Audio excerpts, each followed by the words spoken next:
Thank you, Mr. Williams, our press secretary. Members of the media, good afternoon. Today, I want to welcome you in particular.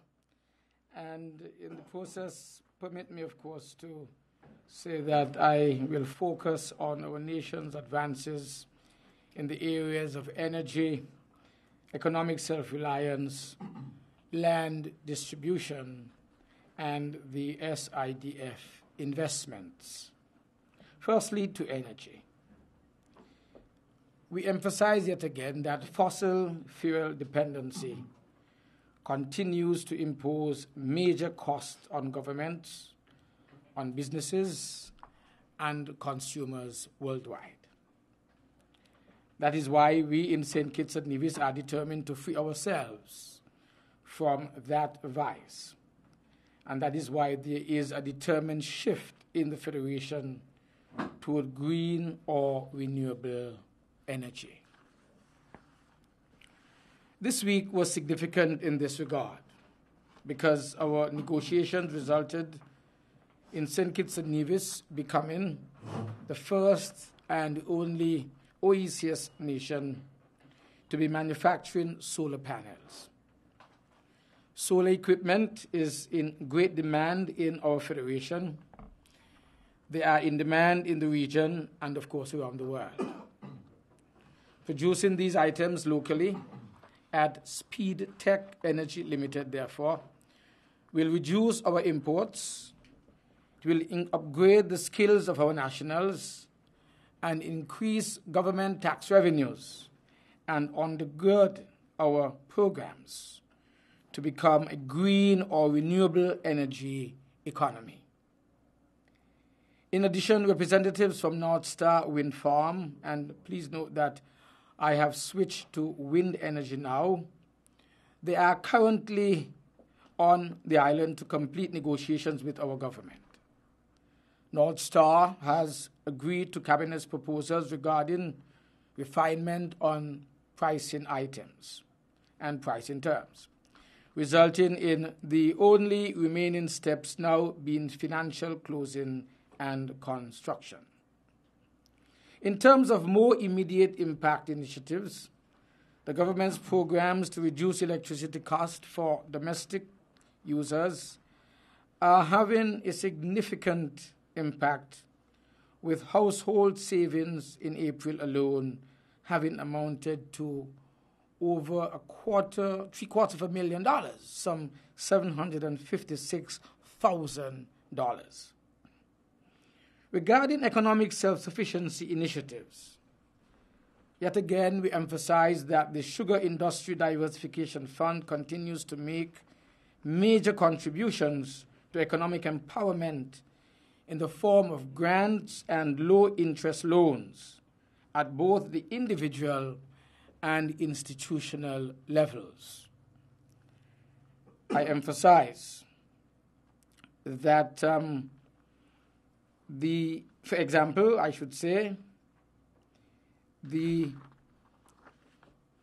realization has been seen with some $10 million being provided for farmers in the form of access roads that are being upgraded, irrigation and dams, greenhouses, seeds and supplies in specific areas like Cunningham, Lynches, Mansions, Whites, Estridge, Tabernacle, Phillips, O'Gee's, and other farming locations. I also wish to emphasize that some $4 million have been used to improve the supply of electricity island-wide, or nationwide, I should emphasize. Note also that there is another $5 million for the training of former sugar workers, and over $30 million so far in the form of land and homes support being given to low and middle income nationals via various programs. $8 million additionally to the St. Kitts-Nevis Hotel and Tourism Association, and yet another $5 million just a few weeks ago to the TDC-owned Ocean Terrace Inn. So at a time when funds for the social and economic advancement of peoples across the globe is minimal to non-existent, the SIDF is having a major impact on the lives of ordinary nationals. I want to look at land ownership and to emphasize that this government long ago made land ownership for nationals a top priority, as our having provided over 3,000 first-time families with their own homes since assuming office, and it needs to be made absolutely clear.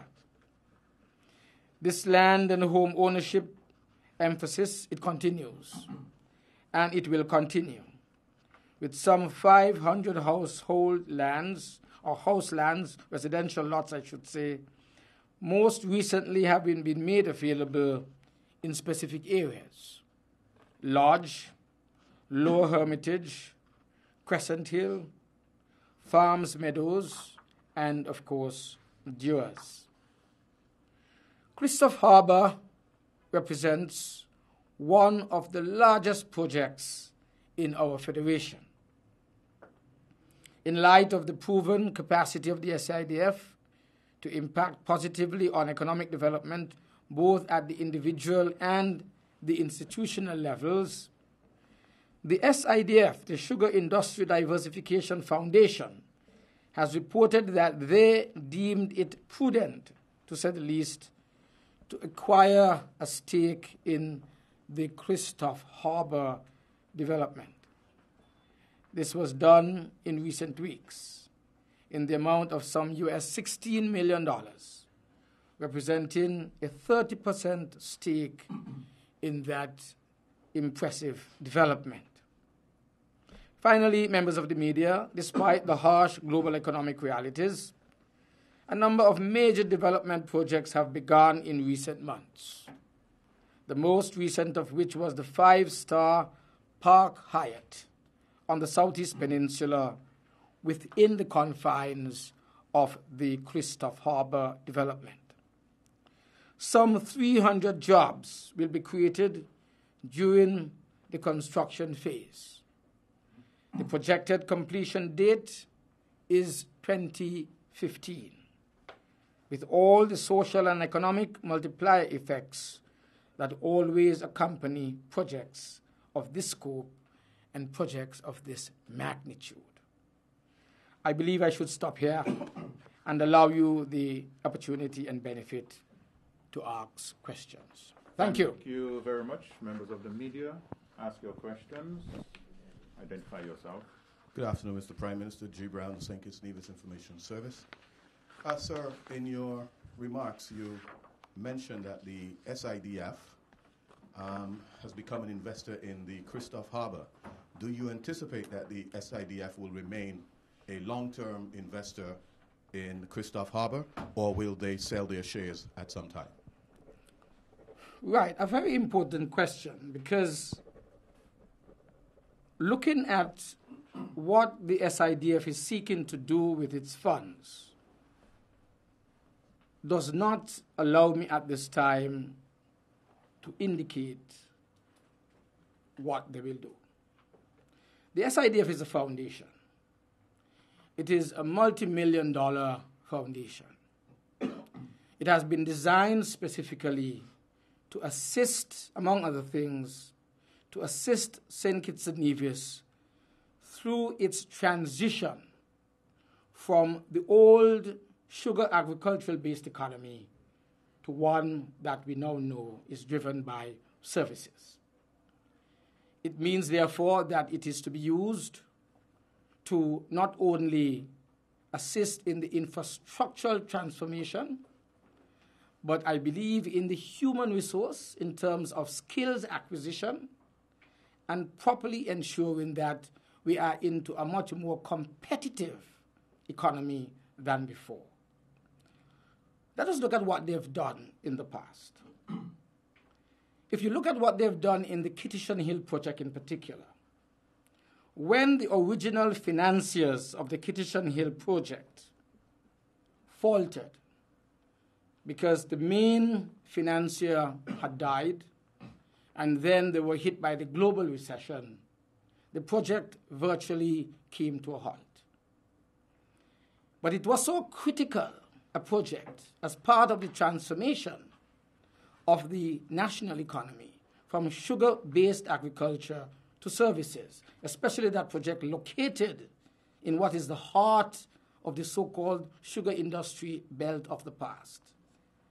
The SIDF was approached and it acquired 90%, 90%, became virtually the owner of the Kitts-Nevis project, which then naturally took off. Today, we have a number, over 100 villas and residential units being constructed. You have over 300 persons permanently employed there under construction. And we now understand that they are negotiating with a potential buyer to move back, for them to move back one step and allow that potential buyer, who is a developer, well-known developer, to take the project from where it is. So I believe that the SIDF is doing two things. It is stimulating, it is entrenching, but at the same time, it is making sure that the money that it has can remain ready for its continued support of the economy in future generations. It has to invest long-termly, and it is investing short-termly. As to what it will do in Christopher Harbour, I am not certain. But if I were to give a guess, let us say it was a government project or it was a government agency that the SIDF was, I would say maybe a long-haul investment is what I would have preferred. Jason Davis, ZIZ Broadcasting Corporation. Two questions. Both coming off of the establishment of SpeedTech Energy. In the area of solar energy, can you give us an update on the development of the solar farm near the Robert L. Bradshaw International Airport? And secondly, since we're talking about manufacturing, could you tell us what you know about the job situation at the industrial site? Minister Skerritt said that there seems to be an upturn, factories seem to be hiring. So I don't know if you can give us more information on that. Right. The solar farm construction has begun. And as you would have heard, the persons who are involved in that particular construction, I think it is a 1 megawatt solar farm at the RLB International Airport. It's being constructed by the same people who are now doing the manufacturing company, SpeedTech. They are on the site. The construction is taking place. We know that when it would have been completed, it would be the first international airport in the Caribbean region that would be entirely powered by renewable energy sources. It will have enough left over after supplying electricity to the RLB International Airport. It would have additional capacity, and that would be fed into the national grid. I believe that the project should take, I'm told, less than 12 months. I believe that this is a major development in the government's stated policy of creating a green energy economy and country. The details, more than that, at the moment, I don't have. But I know that people are being employed there. The employment opportunities will remain for quite a number of months, and at the end of the day, we would have been a better, much more energy efficient country than we were before. Jaro, I believe, is one of those companies that seems to be engaged in the preparation for expansion. You would recall that when the supply office was closed, the factory shell that they operated from has now been turned into an additional factory space for Jaro.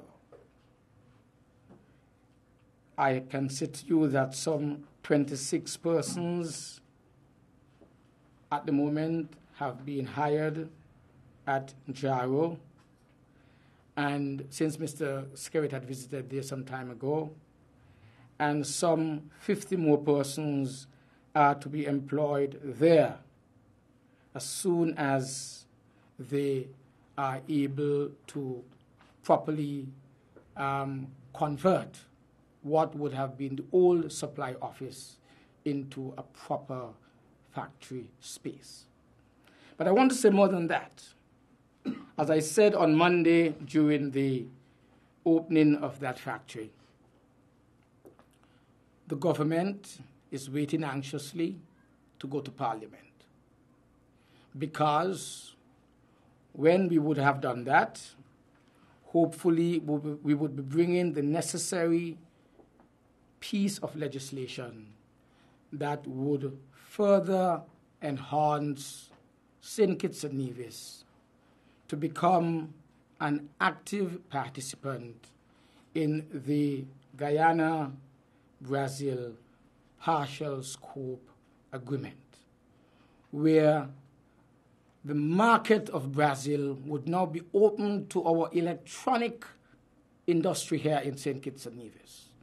And so companies like Jaro, etc., would, I believe, have greater capacity in terms of market capacity, would then hire very many more people to work in these factories, and overall the economic improvement would be seen, and people's quality and standard of life as well would have been improved. So the manufacturing sector, as I said on Monday and as I said today as well when we opened the trade fair, the Taiwanese trade fair, the manufacturing sector can be assured that despite we are moving the economy into one that is led mainly by services, the manufacturing plank of the economy would continue to hold firm, would be able to expand, and there would be greater opportunities in this particular sector for our economic development and people development as a whole. So that's where we are. Yes. Sir, Trevor Woodley, myview.com. Now, a stated aim of the government is to attract direct foreign investment. So, why was it necessary for local SIDF funds to be used to support a foreign investor?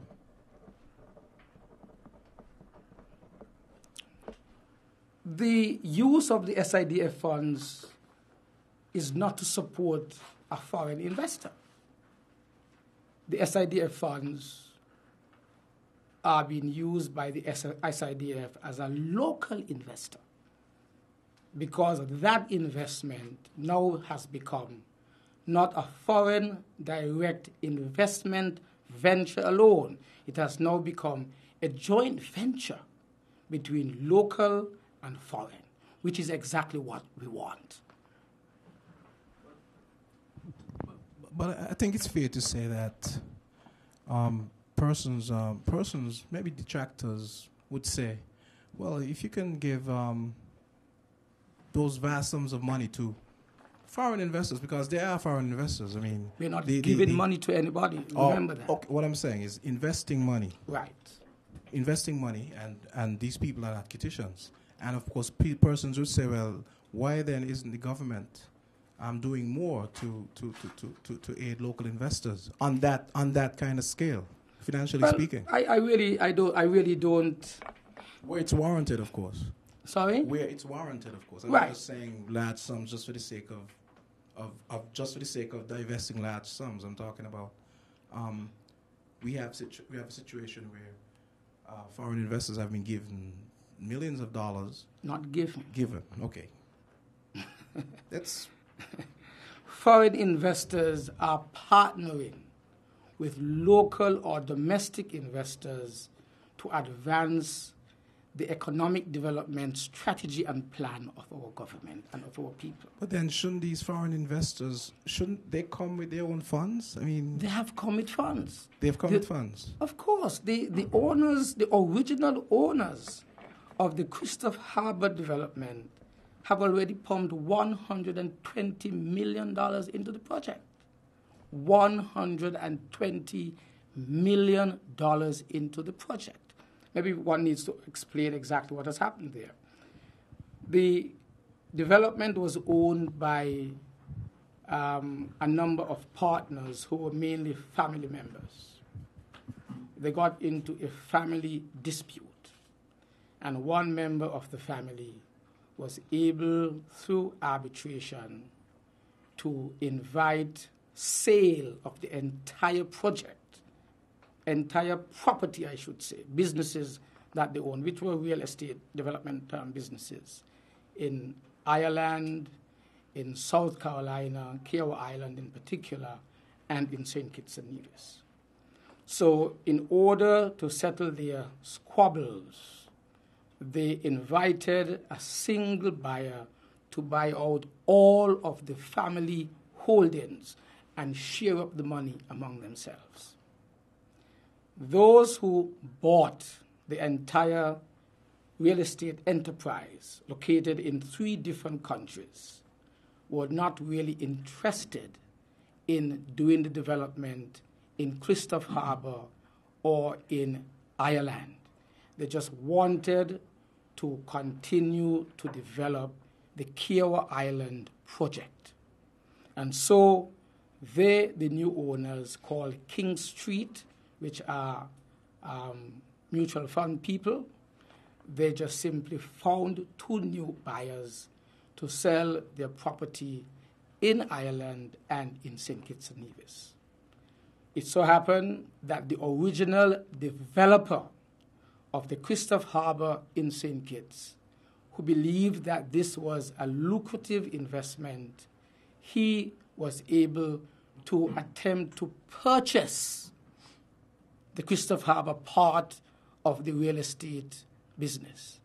He did not have enough money, looked for a partner, found a partner who is a domestic and local partner in SIDF, and so the project is now going to continue and advance. So it is not a situation where the SIDF is giving money to anybody or lending money to anybody. In fact, the SIDF was first approached to lend. The SIDF said, we are not a lending company. We are a foundation, and we are looking for opportunities to invest the money that we have in the foundation so that it can be long-lasting and it can have real effect on the continued development of St. Kitts and Nevis. But at the end of the day, really, if the foundation continues to grow in the way that we expect it to grow, it will not only do investments in St. Kitts and Nevis, it will do so in the rest of the Caribbean, and it will do so globally if it is a real successful foundation, because it means that it is looking at how it can ensure that the money it has can grow and grow and grow for future.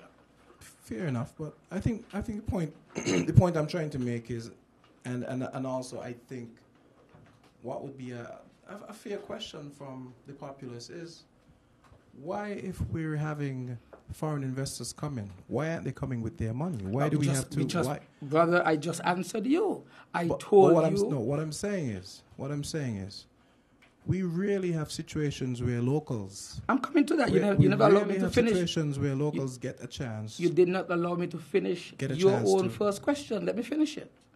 Because I also want to say to you, I just told you that the SIDF invested and took ownership, 90% ownership of Kitchen Hill.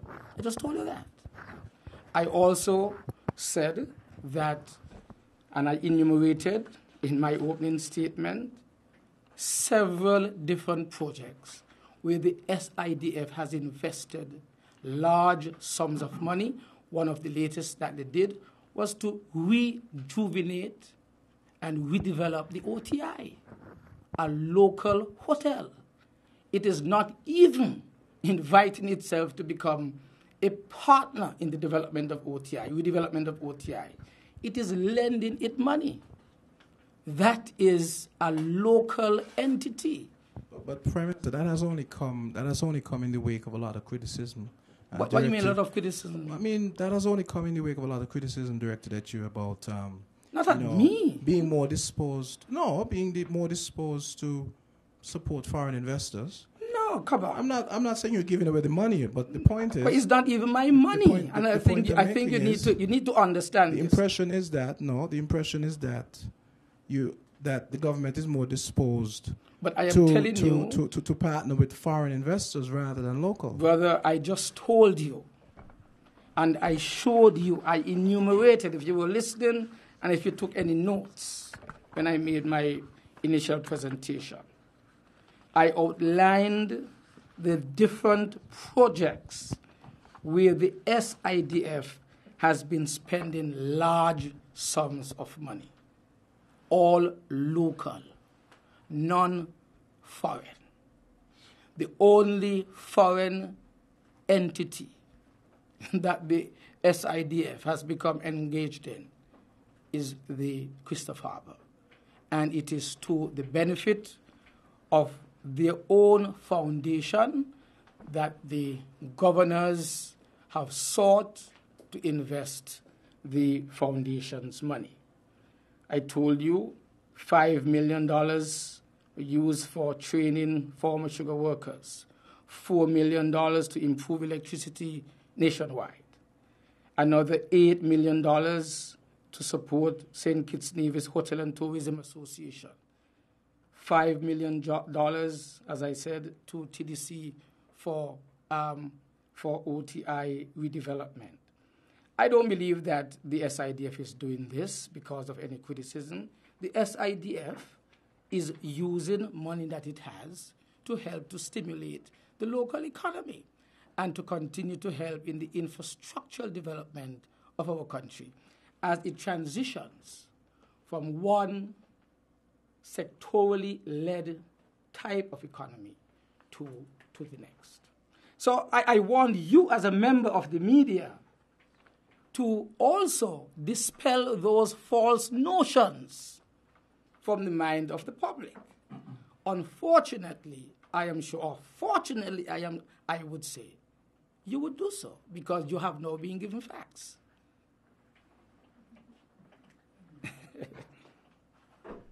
Yes, good afternoon. Javon Alford from the Labour spokesman. PM Douglas, you mentioned the allocation of 500 house lots in various parts of the country. Yes. Is this a part of the government's ongoing housing program or is it new? If so, how different? This is part of the government's ongoing housing and land distribution program. One of the success stories of this government is land distribution and home ownership. Remember what is the motto of this party? For the good that we can do. We have recognized that empowering people through ownership of homes and empowering people through land ownership, empowering people through education opportunities being provided and supported, that is the good that we can do. That is what we believe will ground any nation that will hope to exist and survive in the future. That is what has to be done. The people have to be assisted from moving from situations where they are very, very poor, where they are being provided employment opportunities, where they are being provided beyond employment opportunities, where they can then begin to invest and become middle-income, middle-class people. And then just this morning I heard in the news, Sybil Welch from the Central Bank is going to have a program on ZIZ which will be teaching people, middle class and others, how to become wealthy and prosperous if that is what they want to be. So we are making sure that the fundamentals to achieve this are being laid. Land ownership, housing development, housing ownership, and educational opportunities provided, together, of course, with reasonably well-supported, affordable health care and medical care. When you are able to impact your nation in this way, then your nation is off to a good start and will survive the hostilities, the competition, and all of the downs and ups that any country or people will come in contact with from time to time. So the program of home ownership is rooted in really the basic principles of labor. That's why we were formed, to improve housing condition, to improve health and sanitation for our people, to improve the educational standards, and to make sure generally that they are empowered to not only motivate and move themselves upward, but the country on a whole will in the process move forward and upward. I like your question, young man. Mr. Prime Minister, what are the differences between the way that this motion of no confidence is being treated and the way the two earlier motions were treated during the Kennedy-Simmons PAM administration? The motion of no confidence that is presently before the Parliament, having been lodged with the Clerk of the House, is being treated in a way that is not unprecedented. We are following almost a pattern that we had seen in the past. The only difference here is that we have given a commitment that it will be heard. In the days of Kennedy-Simmons and his administration back in 1981 and 1982, there seemed to have been a determined effort then not to have the motion heard. The motion was not heard in 1981. In fact, there was a counter motion that was produced in the Parliament, which was a motion of confidence in the government to counter the motion of no confidence that the opposition had lodged. So that got nowhere, because they started to debate the motion of confidence in the government before they looked at the motion of no confidence. That was 81. The Labour Party in opposition at that time re-entered the motion of no confidence a second time in 1982. It was never heard. But I should say, to ensure that it is not heard, the government of the day negotiated a new independence constitution, which was obtained in September of 1983.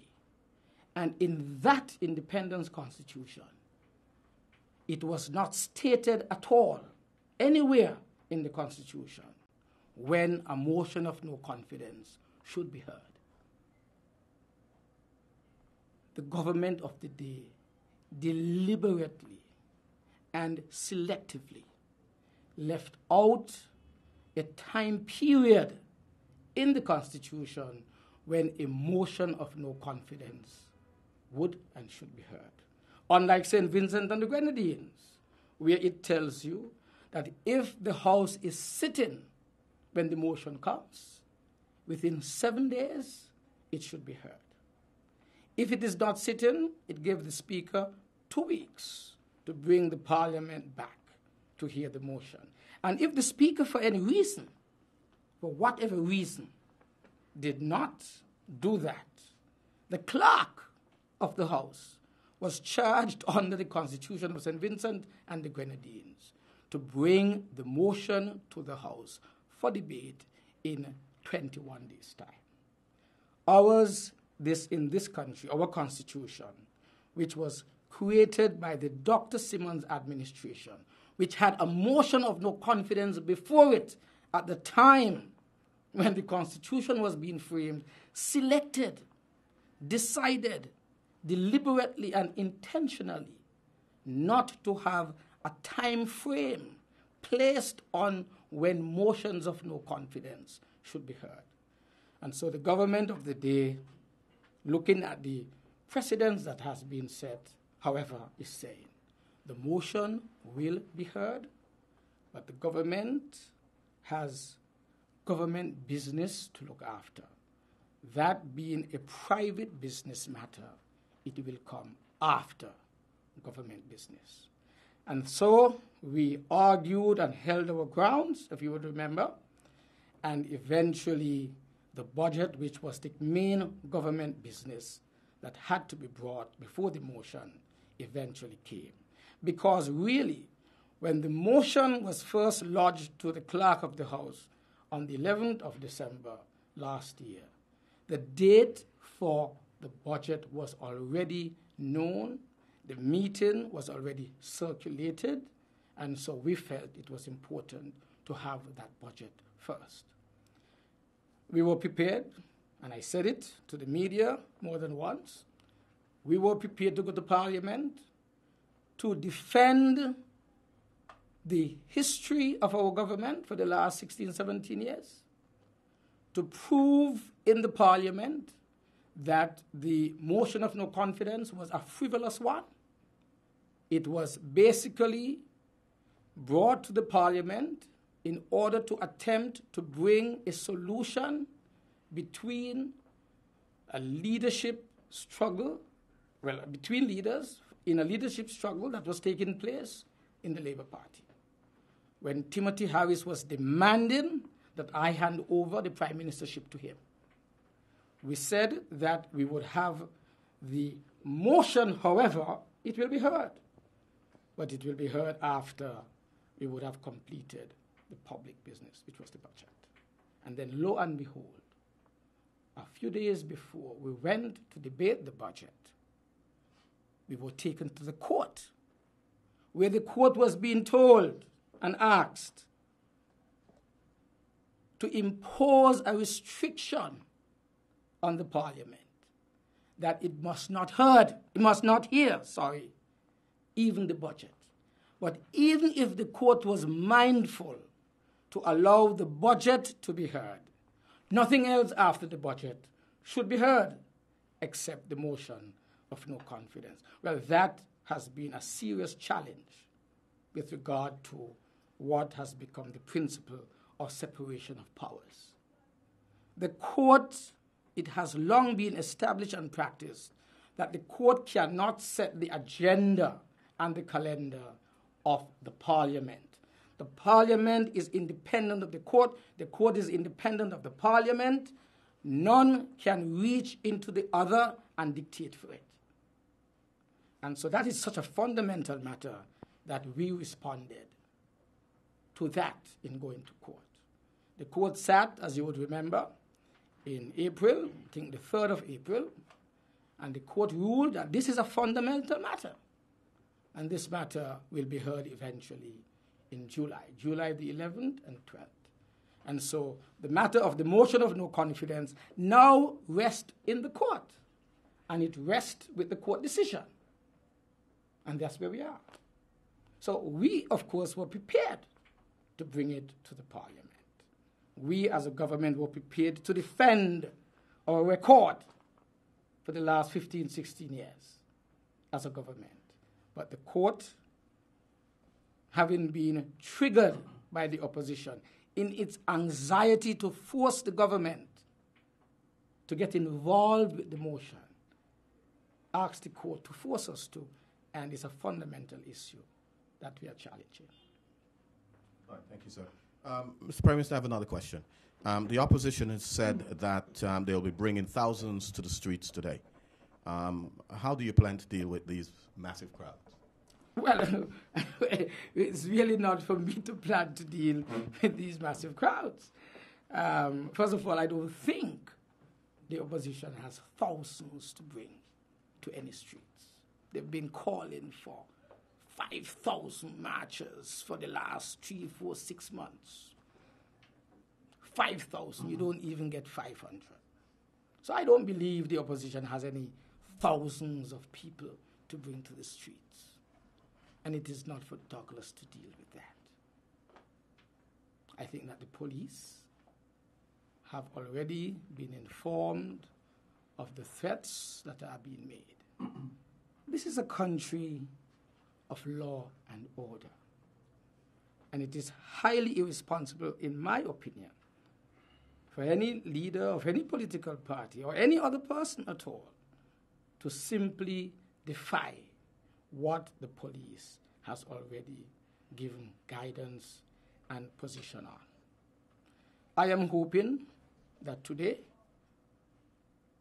good sense will prevail.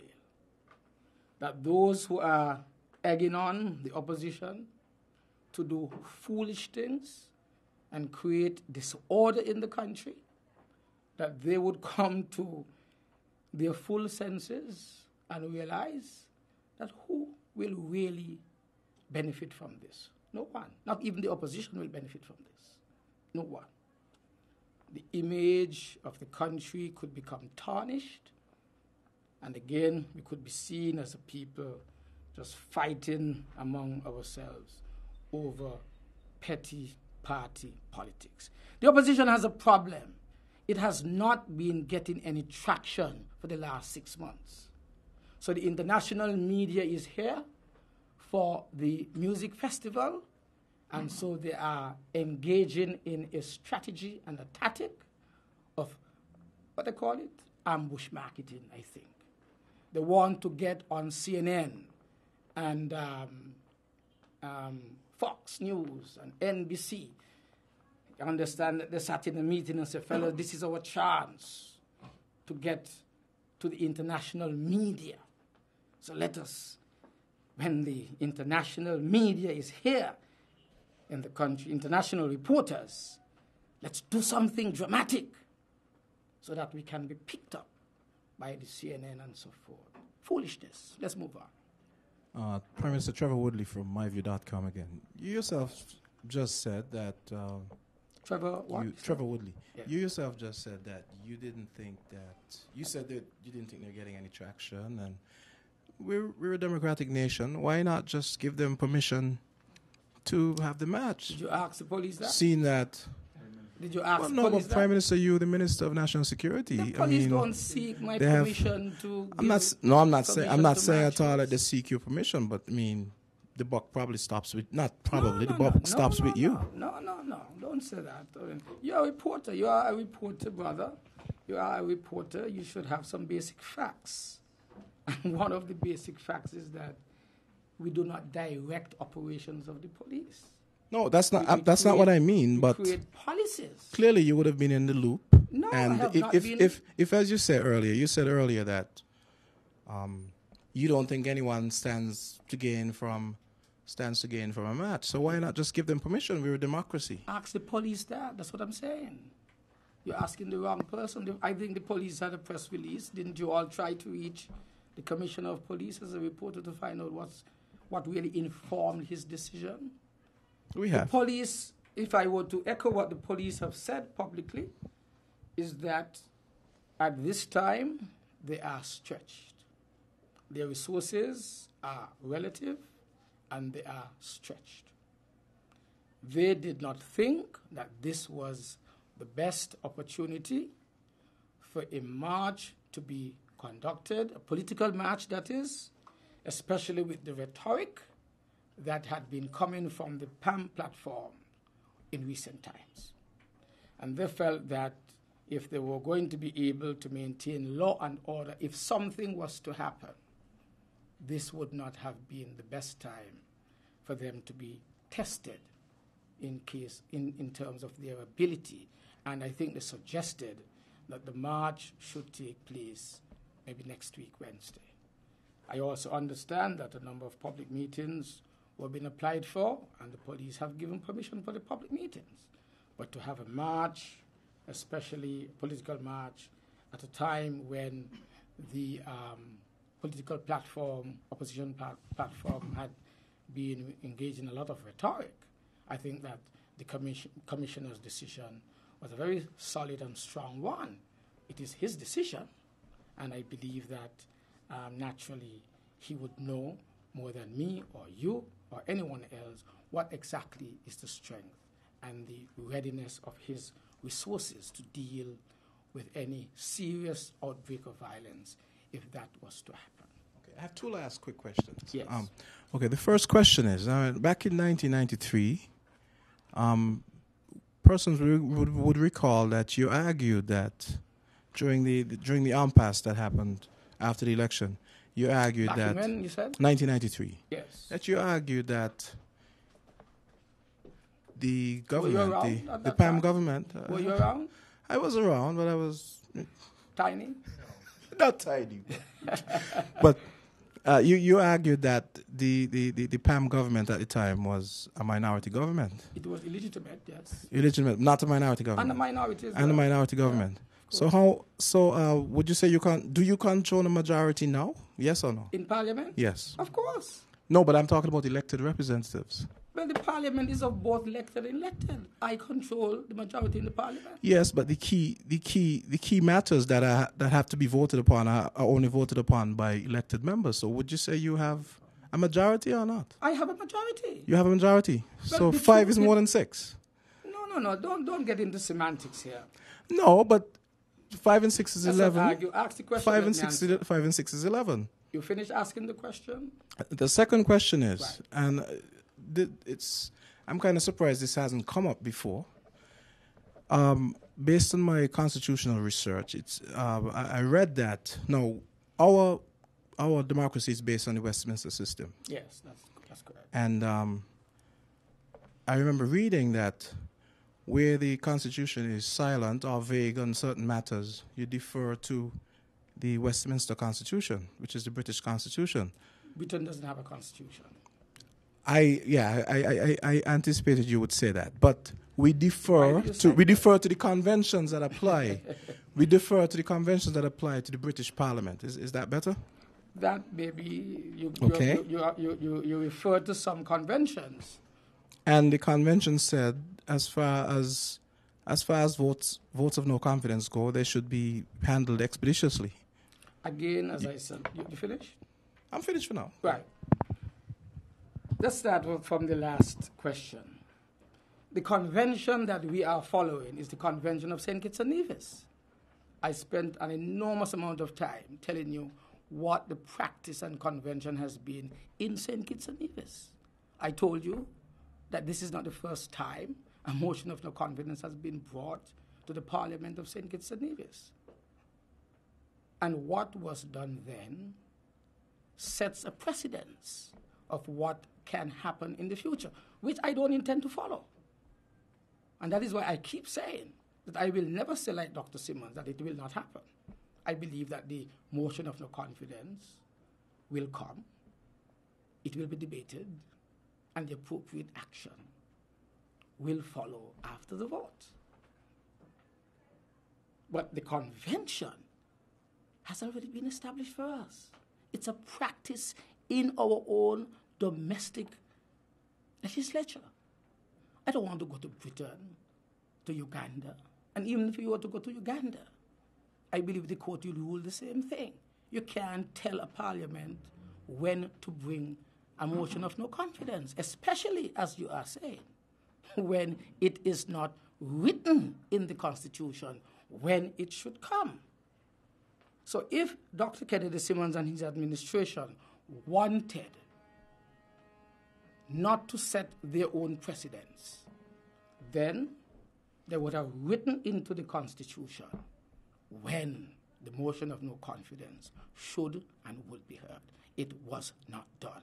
And I submit today it was deliberately not done in order not to hear the motion of no confidence that was before the Parliament. The first part of your question about the majority government. I have a majority government. There are two ways that a government can fall: through a motion of no confidence, which you have articulated a moment ago, and through failure to pass its budget. If a government cannot pass its budget, it cannot continue to function because it has no support in the Parliament for spending. So it has to go back to the people. I went into Parliament in April of this year and passed a budget with a majority sitting on the government side. You need to understand what is the mathematics of the Parliament. The Parliament on the government side has 10 persons, 7 of whom are elected and 3 who are senators. On the opposition side, they have 5 members, 4 of whom are elected, and 1 of whom is a senator. 5. So naturally, anything that comes into the Parliament will be passed with a majority, except, as you said, where members on the government side say they will not support the government. That's what they say. So if you were to take the argument that I'm thinking you are trying to bring to this press conference, that 2 members on my side elected have said that they will support the opposition. If I were to lend the opposition my 2 elected members elected by the Labour Party, I would be left with 10 minus 2, which is 8, and I would have given the opposition, which has 5, I give them that 2, 5 plus 2 equal to 7. Well, 8, according to my maths, is more than 7. That's a majority. So I think you need to sort it out right in your mind before you ask, because that's where it is. Yes. Good afternoon once more. How would you describe relations with Nevis now? How would you describe the relationship with Nevis because of the change of the government this year? A very important question. I think the relationship between the federal government and the Nevis Island administration can be improved. I do not think that we talk enough. I think that members of the Nevis Island administration seem to be entrapped with certain notions and actions and positions that they took when they were in opposition. And that, to me, is preventing the normal development and the smooth development that should exist between a new local government in Nevis and the federal government. I think the relationship with the former NIA had reached a certain level.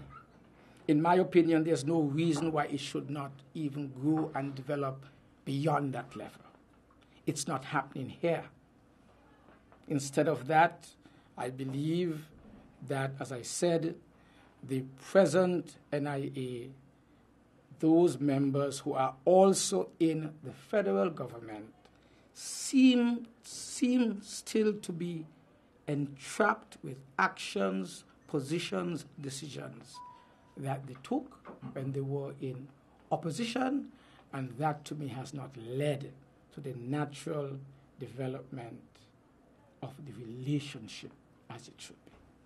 But I am one of those who believe that there is room for improvement and there is optimism from my end that it will eventually improve. Why do I say that?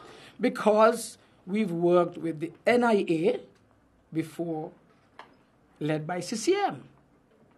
Because I happen to have been in office when the NIA led by CCM was in office. So we had a working relationship.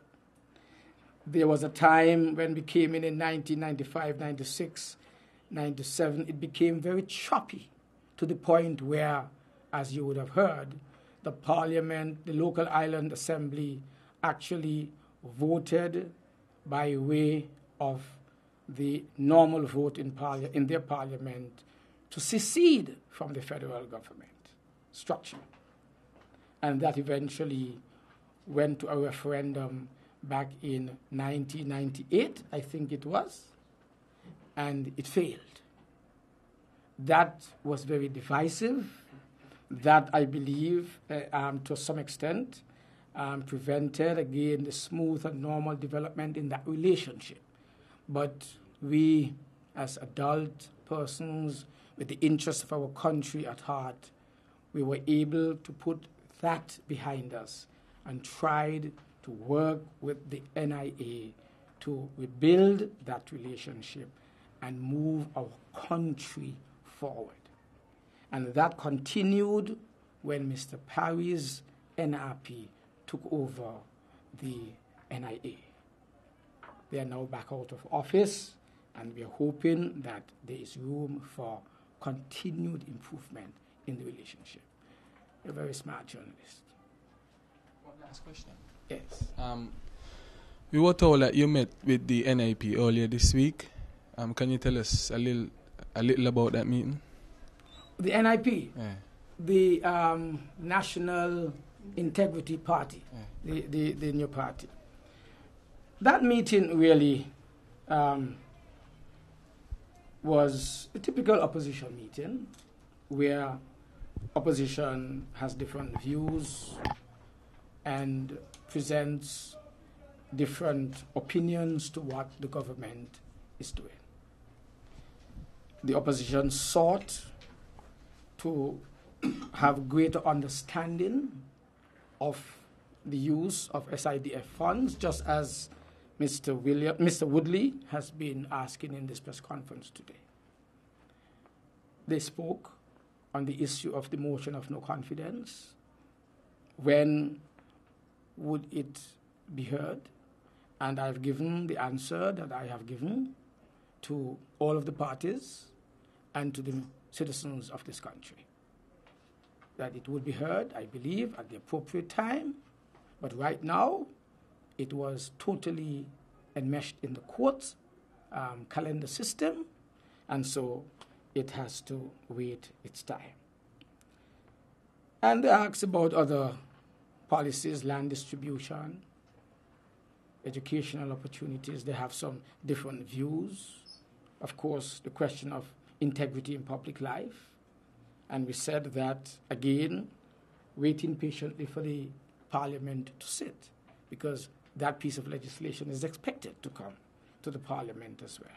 Because, as you know, their party deals, from its name, they're concerned about integrity in public life. In fact, I don't know if you know the circumstances which led to the creation of that party. These guys were all members of PAM who ran in the last election for PAM in 2010. And they lost, and they believe that they lost because of the lack of integrity and the corruption that they saw in Lindsey Grant. When Lindsey Grant was filmed in a private meeting with a potential investor and negotiated how to sell our land, your land and my land, how to sell it at significantly reduced price to a white investor, and then negotiated with the white investor how he would use the balance, that is the reduced prices against what was the market price, and put it into a private offshore account for his own personal use. That's what got the members of the NIP enraged to the point where they said, we can't work with this man anymore. And they asked a few questions at their party conference. They were told to shut up, that's not their business, and they were thrown out. As a result of that, they created their own party. So they are concerned about matters of integrity. And Lindsey Grant has been the main person that caused them because of his planned corrupt practices using state lands to enrich himself, and could not give a proper account to those guys who did battle on his side in the last elections of 2010.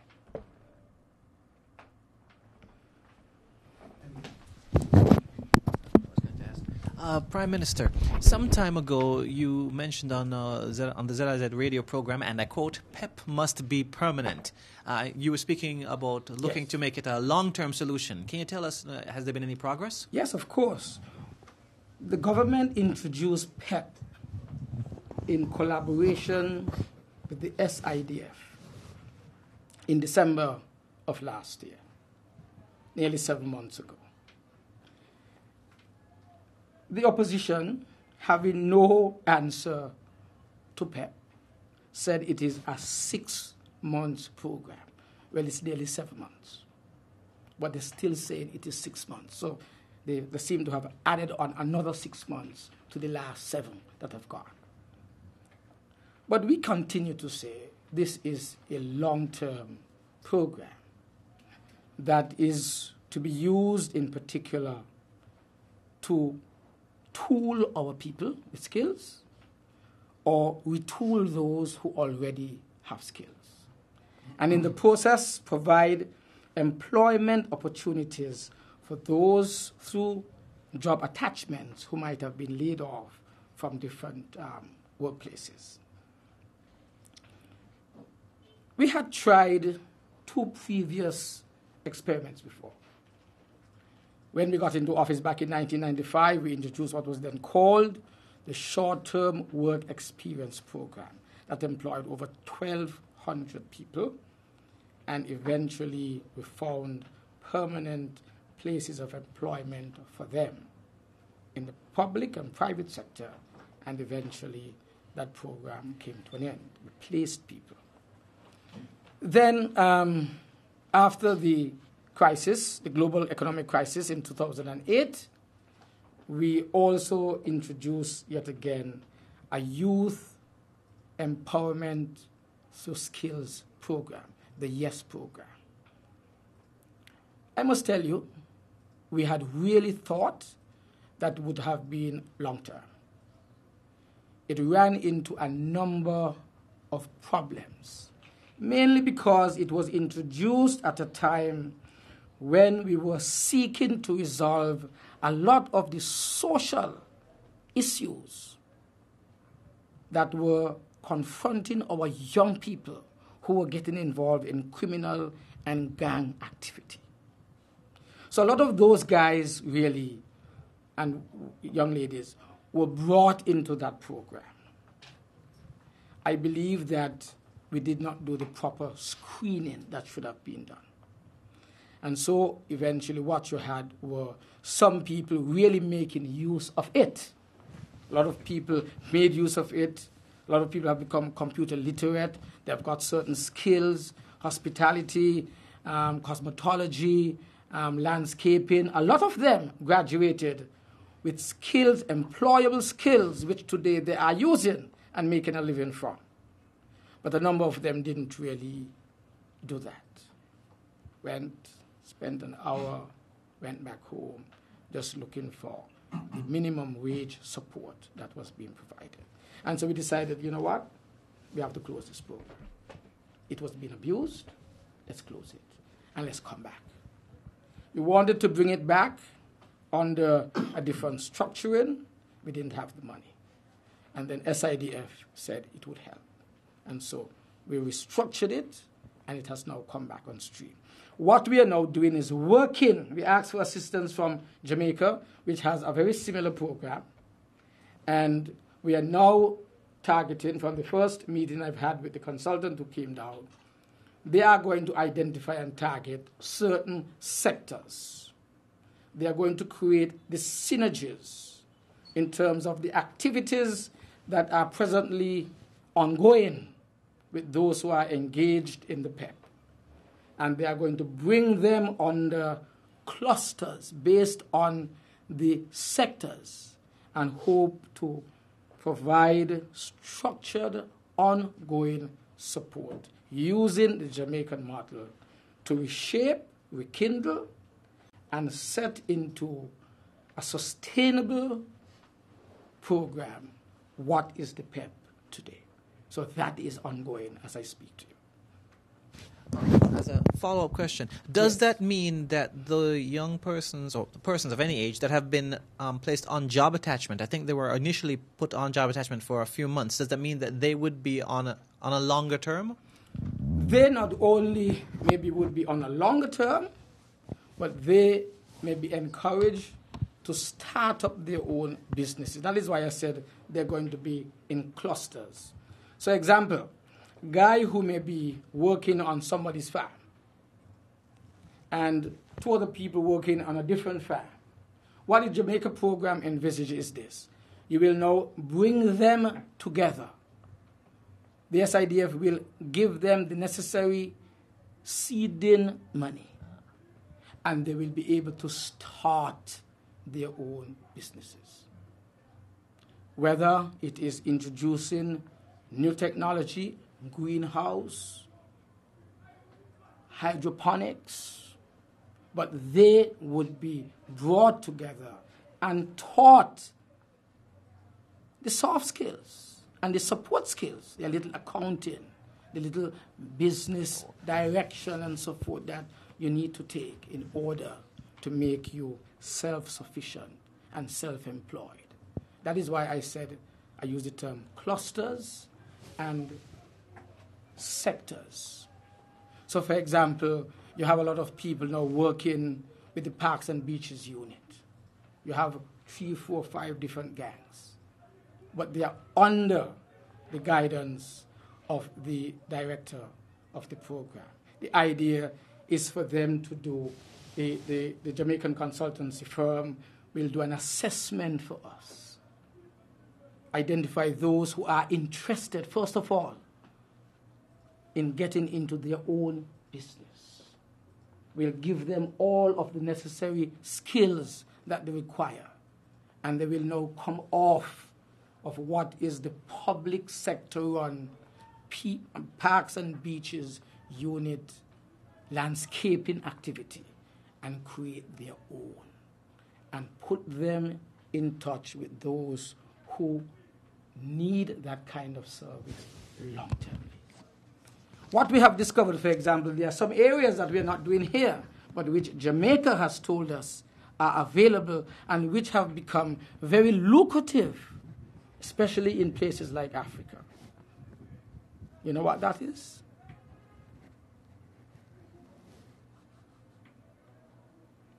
I'm drawing a blank. Fishes, ornamental fishes in aquariums. Really? Just think of it. That has become a multi-million-dollar business in Jamaica, started by the same group of persons that are now in our PEP program. There's a market for that. in government offices, in private offices. When I was in Jamaica, the doctor who I had an attachment with before I came home had a beautiful aquarium, decorated fishes. I am now told that that has taken Jamaica by storm. A lot of our young people here already are getting into that. We believe it is properly marketed. Mothers, fathers will provide their children with these fishes. Little plastic bag, so they not only farm them, they then sell them. Little plastic bag with water, 3, 4 fishes, you go home and you care for those fishes. And you develop something there. That has done a whole heap of good. Listening to the Jamaican consultant who was here 2 weeks ago, it has become a multi-million-dollar industry in Jamaica. And I was looking a few weeks ago at a program in South Africa, to be particular. That also has caught on in South Africa. Young man, self-employed, was indicating how he got involved in that industry.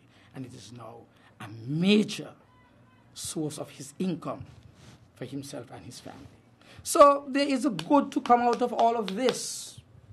We need to stop knocking things which are good and hold them up and give these young people the chance to survive instead of trying to puncture and deflate them. All their high aspirations and zeal and drive and motivation, you puncture it by saying, it's only 6 months. And you know it is not true because 6 months have gone. Let's move on. Let's go to a different level in this country. For God's sake. Let's do that. Thank you very much, members of the media. Thank you very much for your presence as we bring this press conference by the Right Honourable Prime Minister to an end. Thank you very much and see you next month.